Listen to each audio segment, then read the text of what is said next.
Welcome to Tapped In. My name is David Figueroa-Martinez, and today we talk about the dark arts, wrist locks. And when I started jiu-jitsu, wrist locks were not quite a thing. I think they were used in self-defense related aspects, but they weren't readily available or readily used from what I remember coming up 14 years ago. I think that as things developed, we started adding certain elements of submissions, wrist locks, attacks on the legs, heel hooks, steamer locks, and other various locks that we like to use from the waist down. And in some way, I think, if I remember correctly, the wrist lock was also incorporated somewhere in that. It had the same connotation at one point where it was like, oh, this is cheap, it's dirty, it's exploitive, it's something that doesn't have much value and we just use to use. And my opinion, any and all submissions in the game are readily available and should be used in some capacity at some point. Let's say we want to argue that maybe white belts should not learn certain leg lock entanglements and for the first 6 months, first year, whatever. I can hear that argument and I'm fine with it. I don't care. I don't think that we should relegate certain submissions till definitely not purple and later. I think that I suffered from my inability to attack the legs and defend the legs well because a lot of those submissions didn't become legal IBJJF wise in competition until much later. And I think the same thing kind of happens with wrist locks, although in competition you can do them earlier. But I think the wrist locks is something that you can definitely use in so many different avenues. I tend to use them in a way of hijinks, if that makes sense. I like to extend the arm for the arm bar and then just finish with a wrist lock. It's such a helpless feeling when your arm is extended. You no longer have control of it. You don't have your arms aren't clasped, your hand isn't clasped. And it is about that position where it's almost fully extended and they can obviously take the arm, but instead your opponent ends up taking the wrist. It's a little funny and dehumanizing in the same way. I love doing that. I love hitting someone with a wrist lock when they don't see it. And again, the way I do it, it is not snapped on. It's not, oh, there's nothing and then there's something. It's, I have full control over you, your limb, and it just happens to be there. Why not? So I think that the reputation has kind of changed a bit. It's still not widely used. And I think there's also a connotation of I need to use my hands at some point when I get to work. So we don't want to injure people to the point where they can't lift, they can't write, they can't do things and that. You know what I mean? Our hands are tools in almost everything we do. Whether you're a warehouse worker or you're behind a desk, your hands are everything. So we want to put ourselves in a way where we can train these things and not injure our partners. For me, I genuinely believe that there's a tactical advantage here. The wrist locks are literally everywhere. When you start seeing them and playing around with it a little bit, they appear in every position in some form or fashion. Sometimes when I set these things up, one, I know that they're low risk. It's not like I'm going to, let's say I do an arm bar from mount and I sort of miss the position. We can roll over and they can stack you. And then you're in bottom of side mount or whatever it might be. So that's high risk. Once I drop myself off of my opponent, there is a little bit of a risk that they're going to pop back up and then take a great position. Those positions where maybe you're in round mount and you hit up a mounted triangle and you roll onto your back. The submission might be really tight, but you may have missed something. And again, you can get stacked. You're in a position where the win-loss ratio is kind of high. And if I miss something, I'm in a really bad position. When it comes to the wrist locks, you're not pulling them on top of you necessarily. You're not giving a position. It is something that I like to add because it gives me instant respect in a position that maybe they thought they were safe in. So let's say recently I taught one from side control where my opponent is framing on the inside. They have their arm under my chin. Their hand is right at my shoulder. I clasp my chin over their wrist to hold it in place. I hold the elbow in place, and I start to roll my shoulder forward, and there's a tap there. The wrist lock isn't high percentage. It's something that I'll end up doing. If you don't move, if you don't adjust, if you don't respect it, it's going to get you. But really what I'm doing is forcing that frame away from me.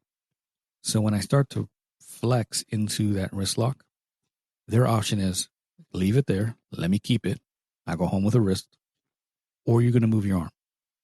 So when they move their arm, now the frame's not there and I can start playing more of the game that I'd like to play.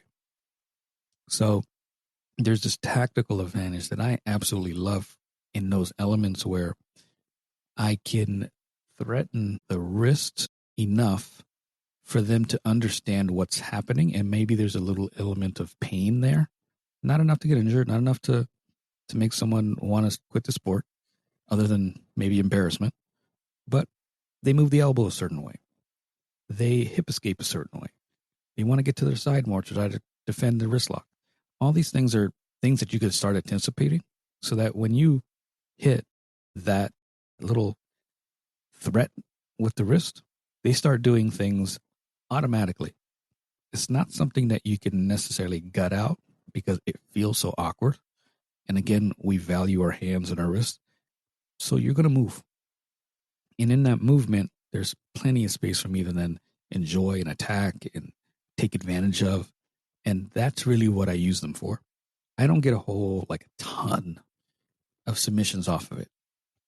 I get movement, and I encourage them to move by incentivizing that if they move, the wrist is then safe. Incentivizing then creates moments for me that I really want to do. So there's a tactical advantage in that sense. There's also times when, let me see if I can describe this right. Let's say I'm in arm bar. I took the arm from mount, but they are butterfly gripping their hands. So it's not quite gable. It's sort of gable.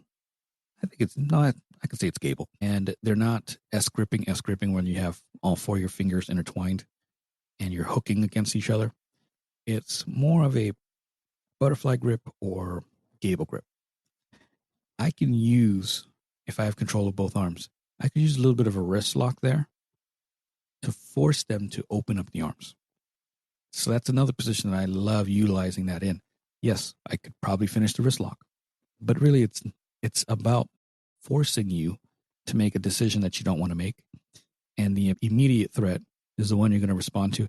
And I find that most people do not ignore it at all. I think there's also a educational value that you get from understanding wrist locks a little bit better. It teaches you how to hunt for submissions in transitions. There's that middle ground that sometimes we don't realize is there, where we feel like I have to be dominant in the position. I have to be specific and intentful in that position. But sometimes you get that little wrist lock in between stages, in the moments where maybe I'm inside control and they start getting an underhook. I can block the underhook from right, like interweaving my hip side arm to their bicep and then dropping my weight a little bit. And we get a little bit of a wrist lock there. Hopefully I can add a video to this, but these moments where they think they're onto something, they're going somewhere, and then you apply a little bit of pressure, it forces them to freeze and then pull back. I find that forcing training partners to really respect the small movements and the small threats kind of stops them. It pushes them back. It creates an uneasiness. For example, not related to the wrist lock, but I have a friend who has a really good turtle. Turtle is a position that when you're on top, it's not threatening for most people. Most people, when they're in turtle, it's completely almost 100% defensive. But when you're going against Marco, his turtle is offensive minded. And it's weird because he's in turtle, you're on top, you're hip to hip. So you're riding his hip, you're sideways, he's on all fours. So you can weave your opposite hand along the hip. And usually you can use that to control. You can also use that to kind of force them on their side. If they stand, you can take control of the hips. You can drive them back down. There's a whole host of things you can do there. But typically with Marco, anytime I have my arms in these places that I thought were safe, he starts attacking arm bars. He starts attacking kimuras. He starts attacking anything on the arm, maybe sweeps. And it makes me so uncomfortable that I don't want to put my hands anywhere in there. I don't like when he's in turtle. And he's the one guy that I roll with whose turtle just makes me uneasy and uncomfortable when I should be in dominant position. Typically, when I get to turtle, I'm taking your back. I'm threatening chokes from the top. I might start threatening kimura grips and make you roll over. Like, there's a whole host of things that I love doing from there. With Marco, I don't even bother. I absolutely hate that position with him because it's so threatening. Now, imagine if every time you touch someone, there was a wrist lock threat. You post against the chest and then they trap the arm and they start flexing their weight forward. You post against, like I said before, you're in bottom and you're framing the way you're supposed to, and then they start threatening with a wrist lock. You don't want to frame the way you've been taught to frame. You don't want to press the way you've been taught to press. And it just changes the dynamics of things where I don't even want to touch this person. And when I can see people who are really good at wrist locks, that's what it ends up feeling like for me. So I want to get to the point where I don't want you to like being in contact with me in a full contact sport. It changes everything.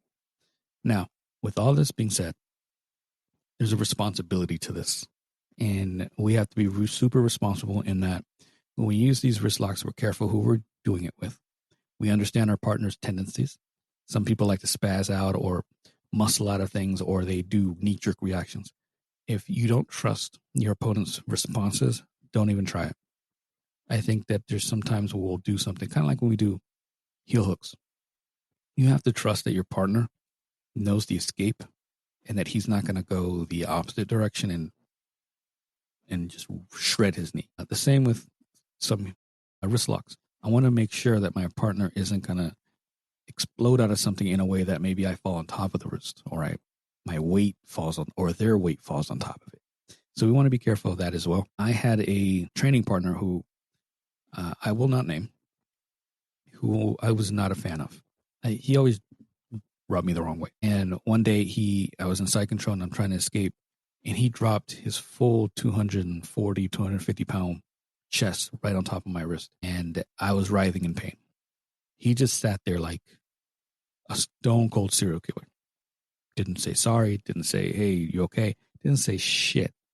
He just sat there. And once I felt like my wrist was okay. It was sore for quite a while. We finished out the round, but he never tended to me. He never asked me if we were okay. He never said, hey, my bad. It wasn't my intent. None of these things. So he created issues for me. So those are the things that we need to really be careful about. We are not here to injure our partners. We have to be careful. Whether your gym allows kids to do this, you should be mindful of that. You just have to be more aware of what happens if you're going to try these techniques, whether it's leg stuff, wrists, whatever it might be. Be mindful of what you're doing. If you have any questions, comments, you can hit me up at dfm.2099 on Instagram and Threads, or dfmcoaching.com. Thank you. Until next time.